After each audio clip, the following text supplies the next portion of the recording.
আসলে কাজ করার সময় কখনো যদি এমন সমস্যার সম্মুখীন হন, দেখুন লাস্ট পর্যন্ত কিন্তু এই কাঠটা পৌঁছায় নাই। কিন্তু তারপরেও কিন্তু এই মিস্ত্রি ভাইরা চেষ্টা করতেছে এখানে একটা জয়েন দিয়ে দেওয়ার জন্য, ২ পাশে পেরেক মেরে নিল এবং এখানে কি করতেছে বুঝতে পারতেছি না।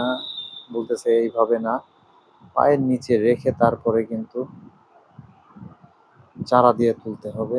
একটা দড়ি লাগিয়ে নিল। ও আচ্ছা, আচ্ছা, এটা হচ্ছে বালি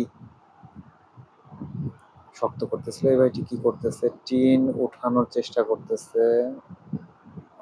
ওঠানোর জন্য কিন্তু দারুণ একটা পদ্ধতি ব্যবহার করেছে। গাছের লাঠি দিয়ে উপরে উঠে দিল কিন্তু সবগুলো টিন। এখানে কি করতেছে? ডিল করতেছে উপরে, চোখে ময়লা পড়তেছে। তাহলে কি করতে হবে? এই ভাইটি দেখে দিচ্ছে। একটা বোতলের ছিদ্র করে এভাবে নিয়ে ডিল করলে কিন্তু ময়লাগুলো আর চোখের মধ্যে পড়বে না। আচ্ছা, বুঝতে পারলাম। আচ্ছা, টিন কাটতেছে গ্যান্ড্রিং মেশিন দিয়ে।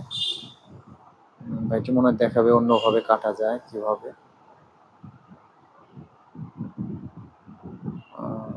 আচ্ছা, আচ্ছা, আচ্ছা। টিনটি এভাবে ছিঁড়ে নিচ্ছে। আচ্ছা, টিন এত পাতলা হয়।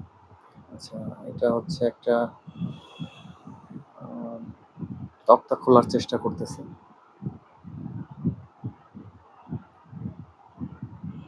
২ পাশের লোহাগুলো এভাবে ছাড়িয়ে নিয়ে চারা দিলেই কিন্তু খুলে যায়। আচ্ছা, কি করতেছে? একটা সুতার মাপ অনুযায়ী পেরেক কাটতেছে।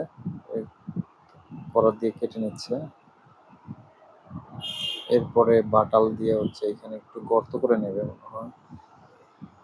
হ্যাঁ, হ্যাঁ। কি করতেছে? একটা বক্সে ব্রেক মারার চেষ্টা করতেছে। সুন্দরভাবে যে আটকিয়ে গেল, একদম টাইট হয়ে গেল। এবার কিন্তু ব্রেক মারবে।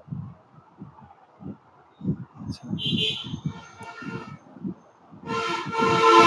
এই জিনগুলো দেখুন কি করতেছে, মারার চেষ্টা করবে।